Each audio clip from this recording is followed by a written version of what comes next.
What up, YouTube? Welcome back to another episode of Curated Topics, brought to you by Curated Sense LLC. So, it is Sunday. I'm dropping this second video for y'all. I told y'all I'm gonna have two this week. So, here goes the second video for y'all. I am going to talk more about my Atlanta trip in this episode. I think I'm gonna do one video per experience that I had, and I'm going to delve deeper into some of the things I talked about in my last video, but also some things that I did that I didn't really talk about too much. So look forward to that. That's what these next few videos are going to be about, just some notes that I took from that experience, some interactions that I had, and just some things I learned along the way. So before we get into that, I got an exciting one for y'all today. You know what time it is. It is time for the candle of the evening. And I had a customer come through. Shout out to them. They really blessed me this week. My Atlanta trip,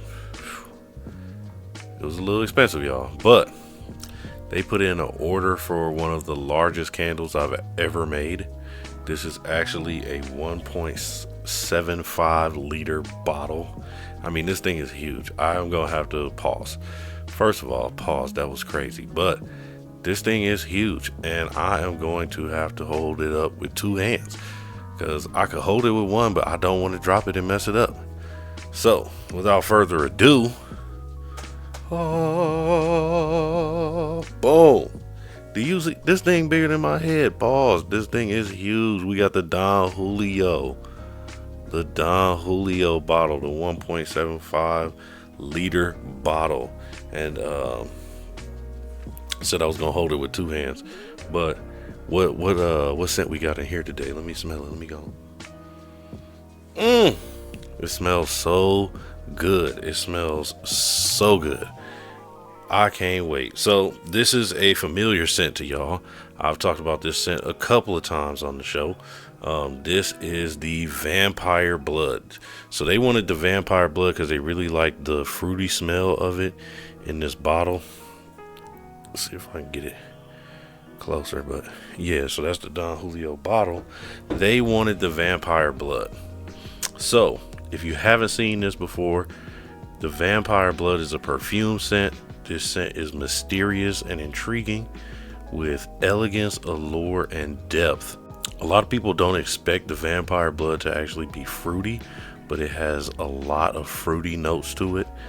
This scent has some dark, sweet, and fruity notes with some hints from some florals. So it's a blend of red berries, dark plums, night blooming jasmine, and dark musk. And that dark musk is what adds that depth and that level of mystery to it. This is becoming one of my more popular scents. A lot of people have commented that they really, really like it. It was really big in the Sangre de Vida heart bottle that I do. That was something I kind of experimented with, because I was, doing a little play on words, the Vampire Blood in the heart bottle, that sort of thing. And people really picked up on it, and they wanted that experience as well. So the customer actually brought me this. They actually brought me this bottle. So they wanted that, and they loved how the Vampire Blood smelled. They came through and checked it out. And I told them, hey, it's going to smell even better once it's in the candle. So we got that done, made that for them. That's a specialty request. Don't usually do candles of this size in that bottle, because most of the time people don't order that. But this is something that they wanted specially made. They liked the bottle, and they, wanted to get it. So we were able to do that for them. That just shows you our adaptability over here at Curated Sense LLC. And please check us out online, curatedsenseLLC.com. Make sure you put you in an order. All my returning customers, I hope you got the message over this weekend. I sent out a little greetings from us, and I hope you all received that. So please check us out. If you are a new customer, check us out online. We have a sale coming up. It's starting Black Friday for the holidays and going up until December 21st. So check us out Don't want y'all to miss out. These make great gifts for somebody within the family, friends. We got the holiday gift exchange coming up. All these make great gifts. Or treat yourself. Treat yourself. They make a great gift for you.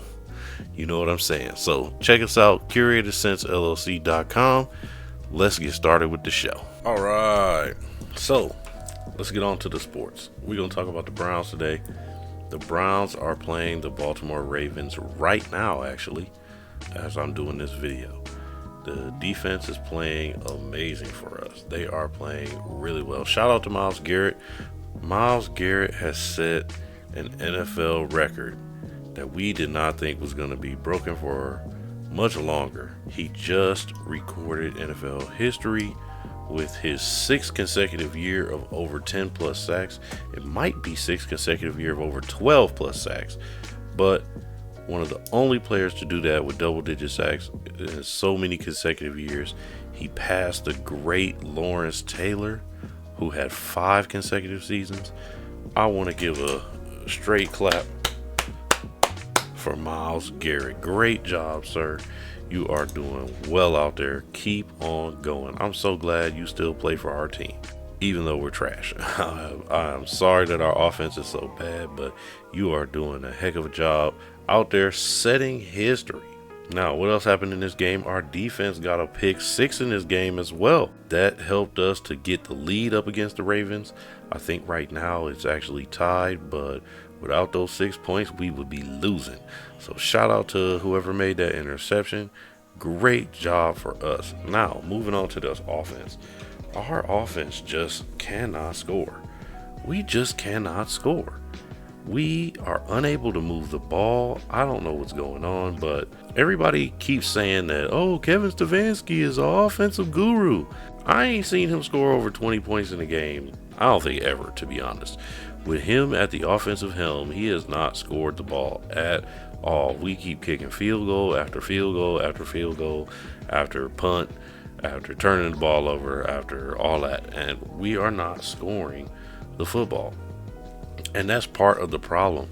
How can you expect our defense to keep up? We have one of the best defenses in the league, but we still get scored on because our offense can't stay on the field.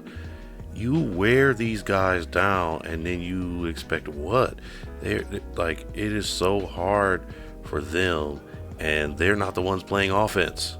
Our offense can't do anything. I don't even remember the last time I saw a receiver catch the ball. Early on in this game, our run game was doing well, and then Baltimore made some adjustments, and they got some stops.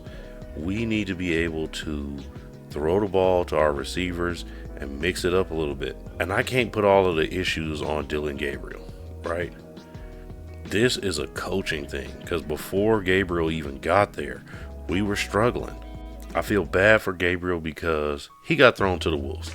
He really did. He got thrown to the Wolves.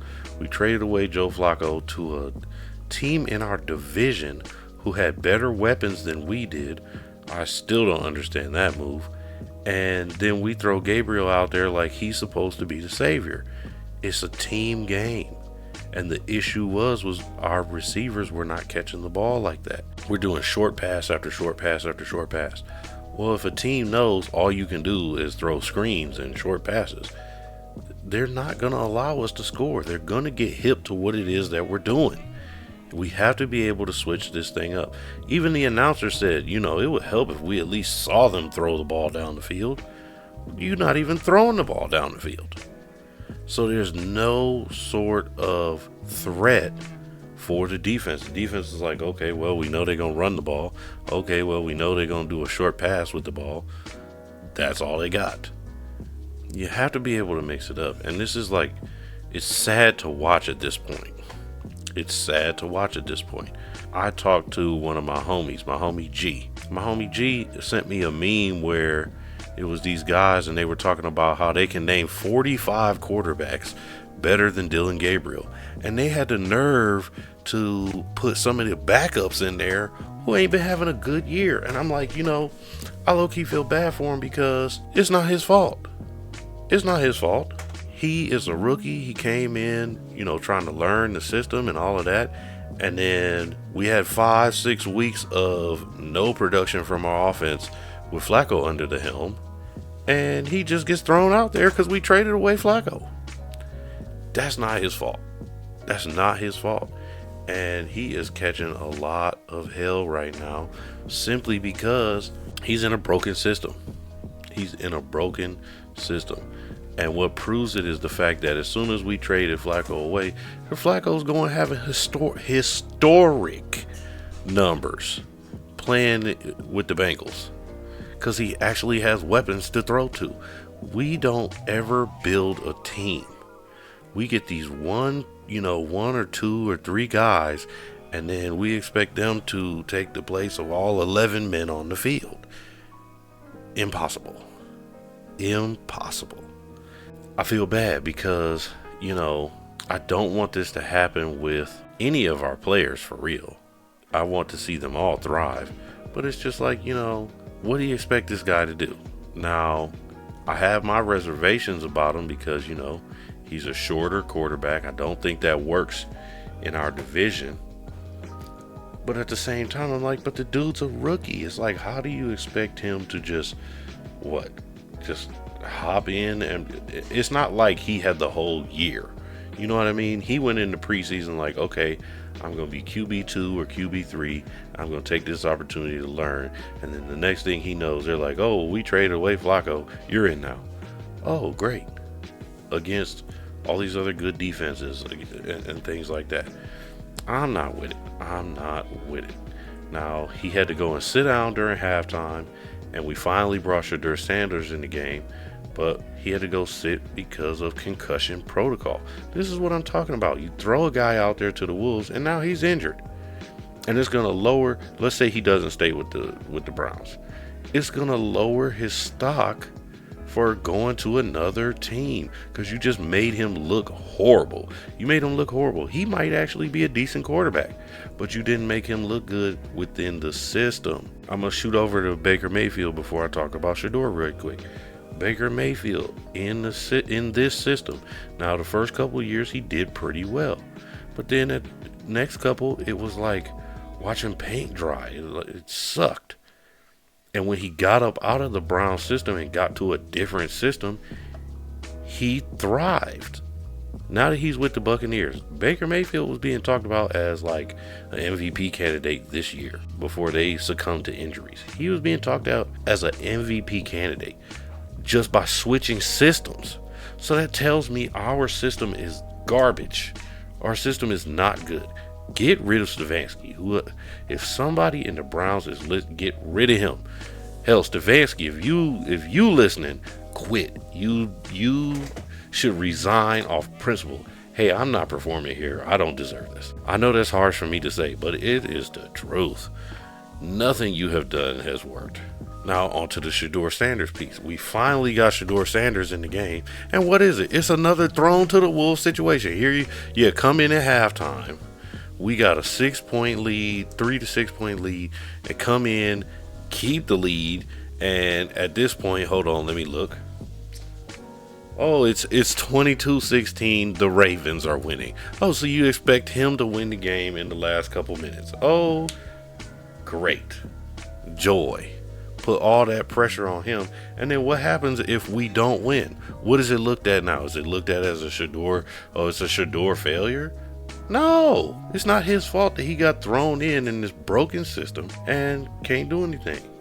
Now, that's why I was like, I really hope he doesn't even play this season because this season has been a wash for a long time. It's been a wash for a long time. If he is able to do something, maybe he gets to play the entire game next game and we actually get some plays going. Hey, it's a next man up situation. You are the next man up. So, try your best. But I really hope that the fans don't look at this as, see, this is why we didn't want him to play in the first place. No, it's not his fault. It's not his fault. And I have to say, I got to look at Gabriel and say, it's not his fault either. We need to be looking at these coaches. We need to be looking at the general manager. We need to complain about them. So if any of my other Browns fans are out there, let's band together and let's complain about them. because they're the ones not getting it done. I'm going to bring it back to the positive note. The only one getting it done is Myles Garrett. Congratulations, Myles Garrett. You are still performing. Somebody, I don't know who, but somebody, one of the ex-NFL players said that Myles Garrett is probably the best football player in the league right now. I'm going to go ahead and agree. And I'm just going to end it off on a positive note like that. Shout out to Myles Garrett. Great job, sir. Let's move on. Let's talk about the Cavs. The Cavs they're playing pretty well. I think they're like 7-4 or something like that on the year, 8-4. We just had a comeback win against the Memphis Grizzlies. Donovan Mitchell played really well. He had 30 points. I think Evan Mobley played really well as well. But I want to say shout out to Donovan, man, right now. Donovan is playing like an MVP candidate. And I have a question for y'all, all my sports fans out there who are watching the NBA.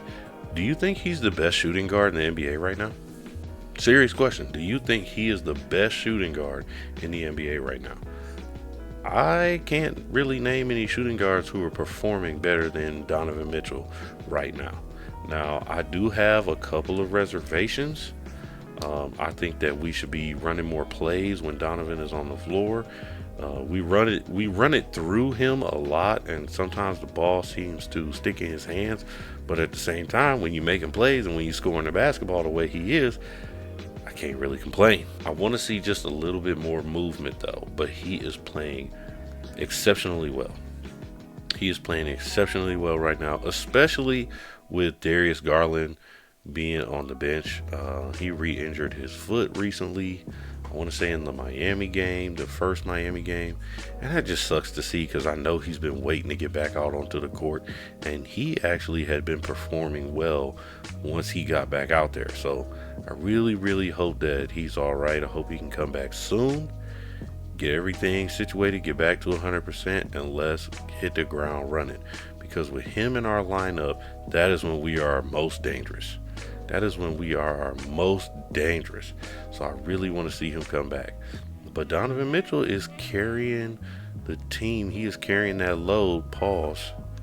Super pause. He is carrying the load right now with Darius Garland out. And I got to commend him for that. But as I said before, I can't think of a shooting guard who's playing better than Donovan Mitchell right now. And I like what I see.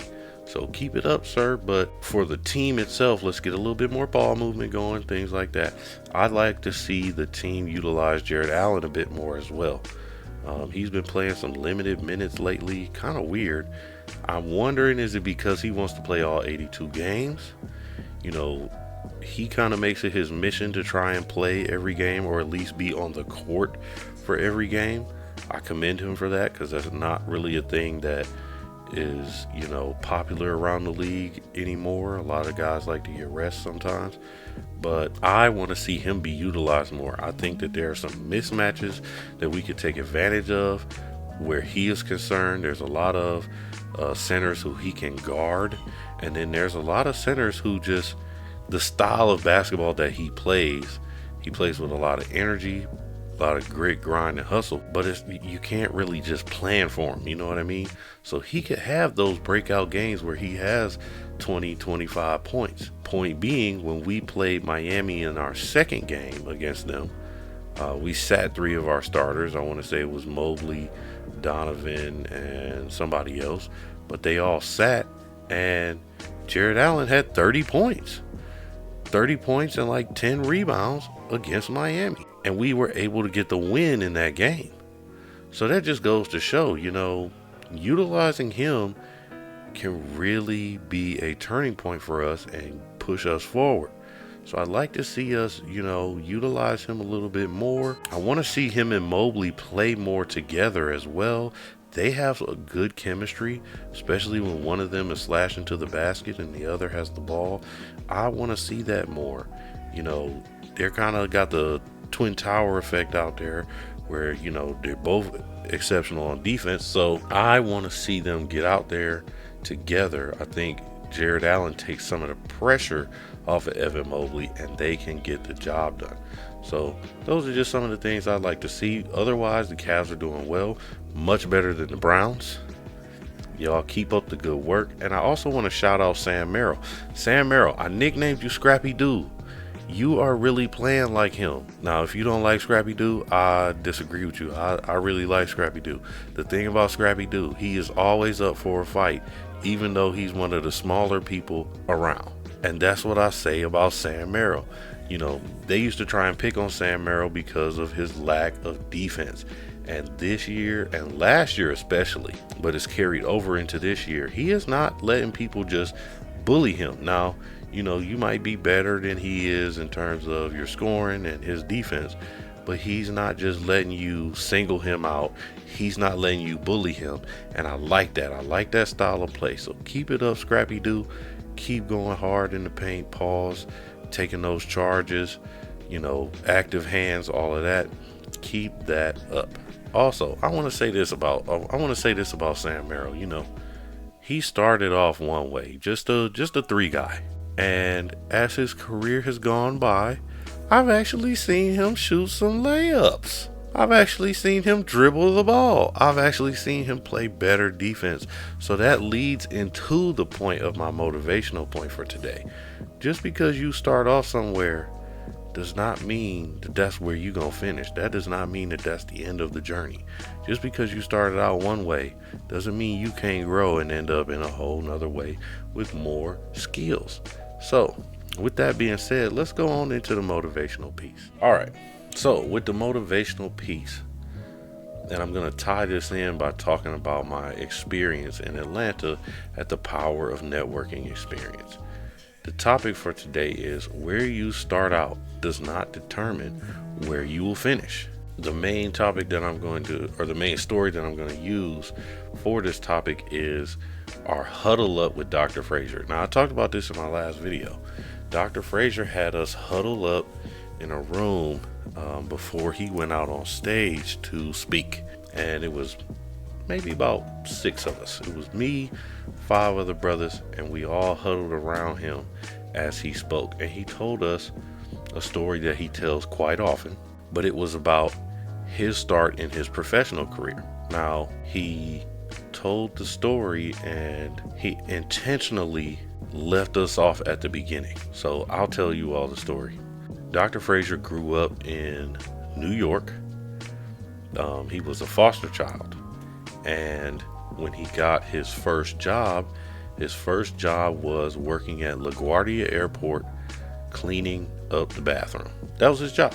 And, you know, a lot of people might say, oh, that's not a very good first job. And, you know, they have their own reservations about that. But he ended up becoming a doctor. So his first job did something for him. Anyway, he tells us this story about a particular day where he was working his job. He was cleaning up the bathroom at LaGuardia Airport. And he said a man walked in, and this guy was, you know, maybe some sort of businessman or something like that. He came in a suit, looking fresh and dapper. Came in, used the restroom, and, you know, went to wash his hands. And once he finished washing his hands, he started to clean up his area. Now, Dr. Frazier came over to him and was like, hey man, you know, you don't have to do that. I'm here. This is part of my job. I can do that for you. You don't have to take time out in order to do that. And the man looked up and he said to Dr. Frazier, he said, well, my mama always taught me when you leave somewhere, you try to leave it just a little bit better than when you came in. And that was one of the points that Dr. Frazier was giving off to us. He said, you know, when you come into a space, when you come into a room, when you're coming into any place, you should want to leave it just a little bit better than when you arrived. That resonated with me, and I carried that throughout the experience. But what he said next was what I want to use to kind of help you all. So he and the guys kept talking.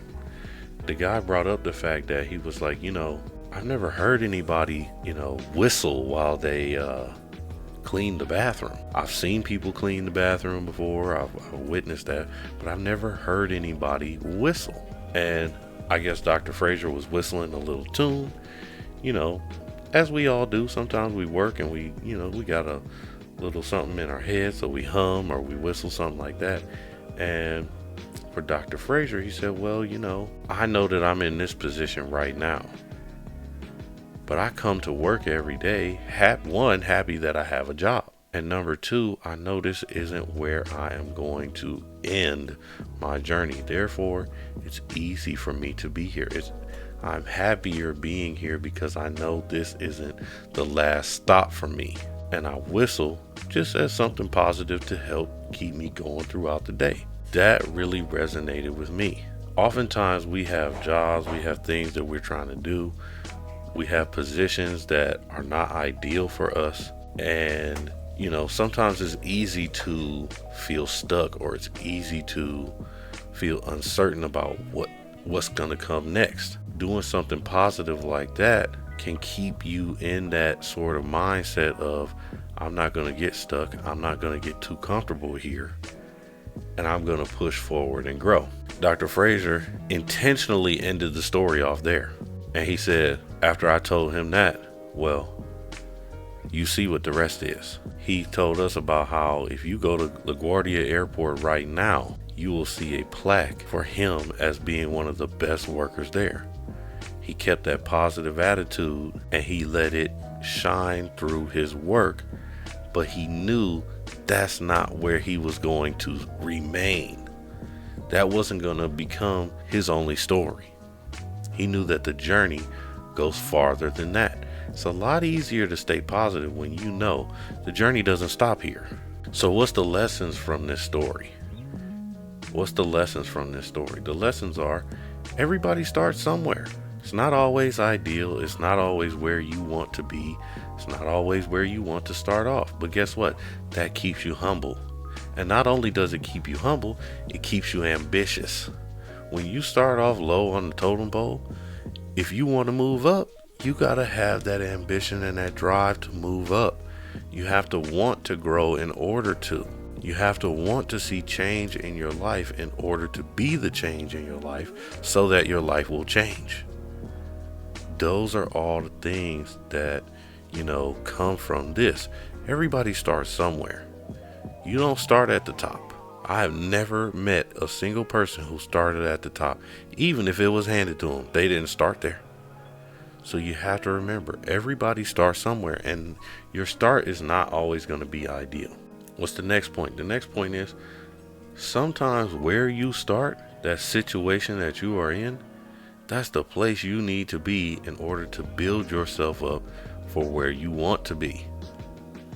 Dr. Frazier, he worked in somewhere where he had to go in every day and do the same routine every day. But guess what? That routine built character for him.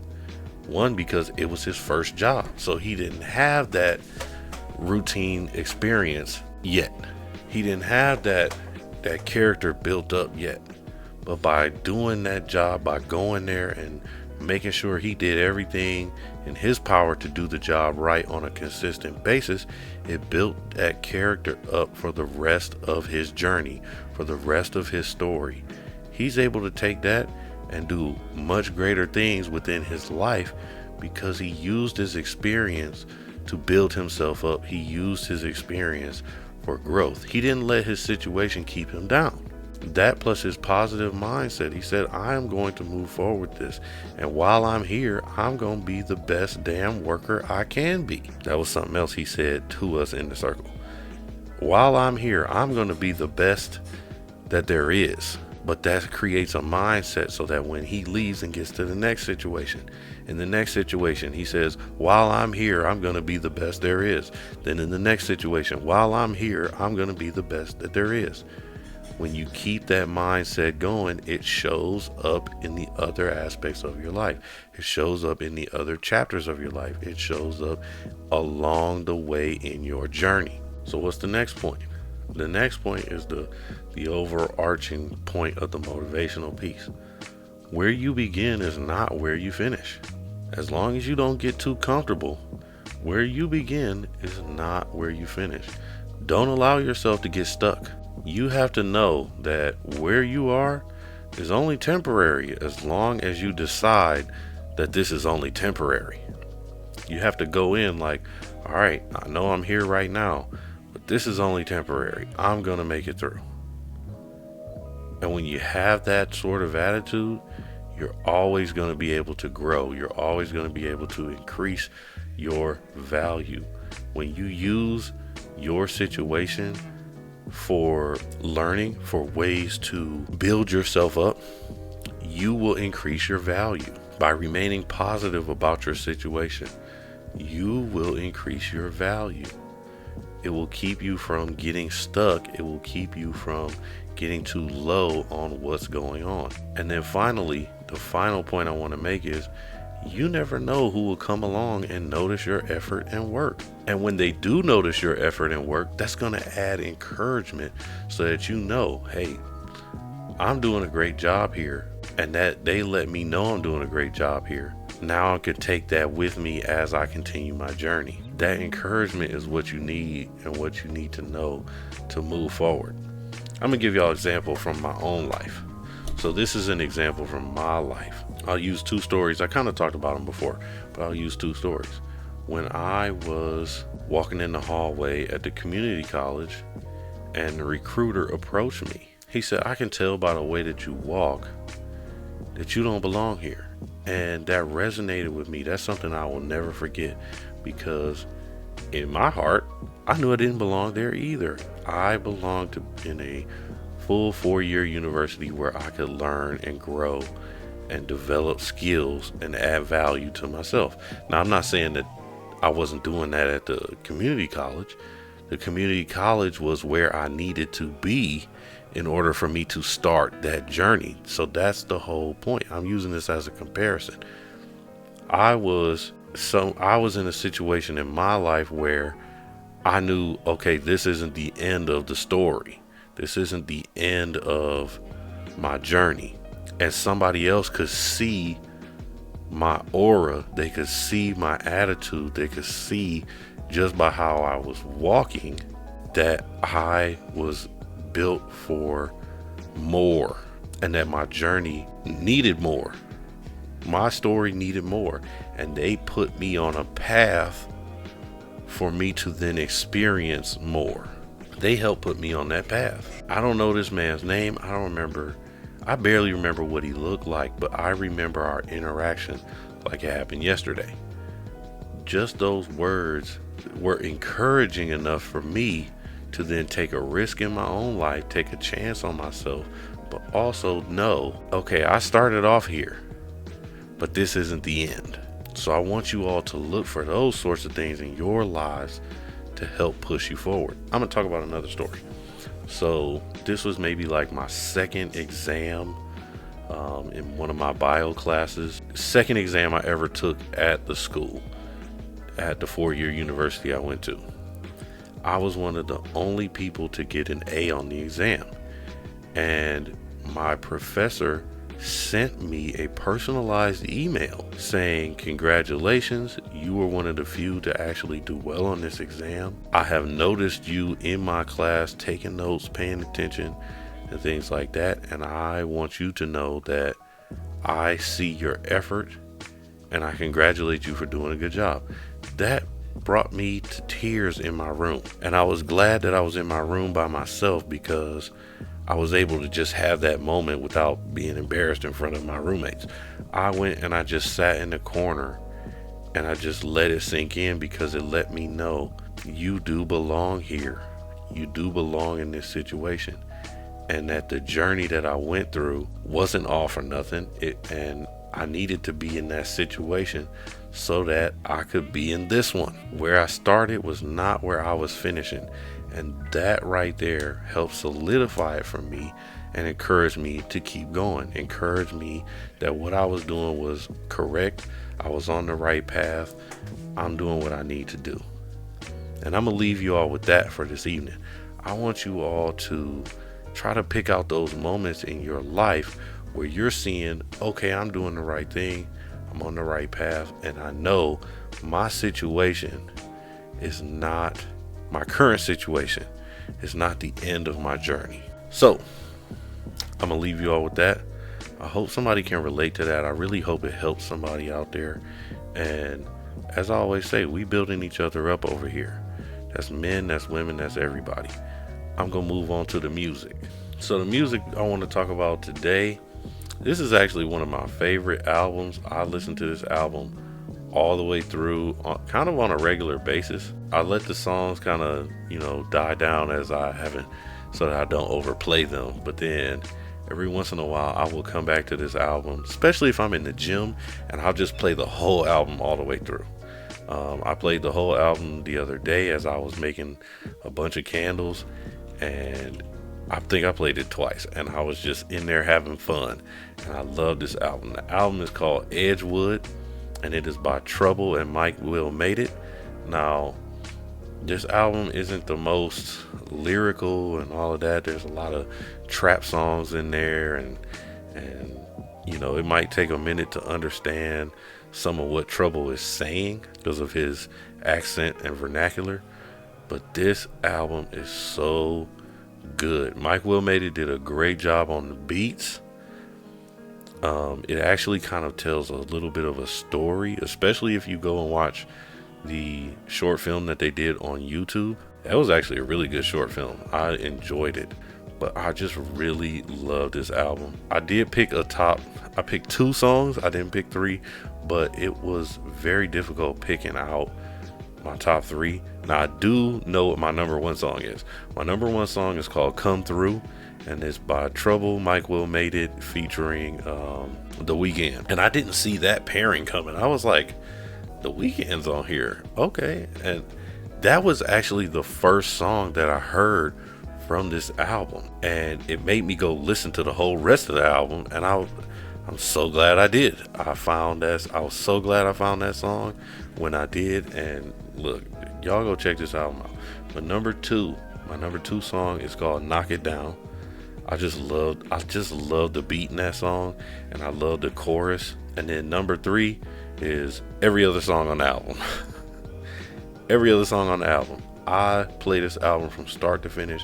I really like this album. He has a song on there with Boosie that I really like. Y'all go check it out. Let me know what you think.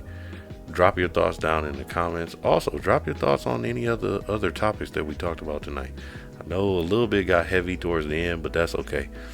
Drop your thoughts. Let me know what you all think. I want to say thank you to all my listeners. I appreciate you all. I appreciate all the feedback that I've been getting. Thank you to my subscribers. If you are not yet subscribed, please do so. I want to say thank you again because we have now reached over 500 subscribers. So we are well on our way to 1,000. I think I might be at close to 520 now, actually. But we are over 500 subscribers. Next week, I'm going to do a very special live stream. And I got some topics I want to talk about. And I might leave it open for people to ask me some things. So if you check out the live stream and you want to ask some questions or something like that, let me know. Hit me up. I will be live. And I'm going to do that at some point next week. I don't know if it's going to be on Monday. I think Monday I'm going to take some time to do a video with talking about more about my experience in Atlanta. But next week I want to have a special episode simply for, saying thank you for the 500 subscribers that we have so far. Look, we build it as we fly it. We building each other up over here. Men, women, everybody. So hope everybody had a great weekend. And you know what I always say, I will catch y'all on the next one.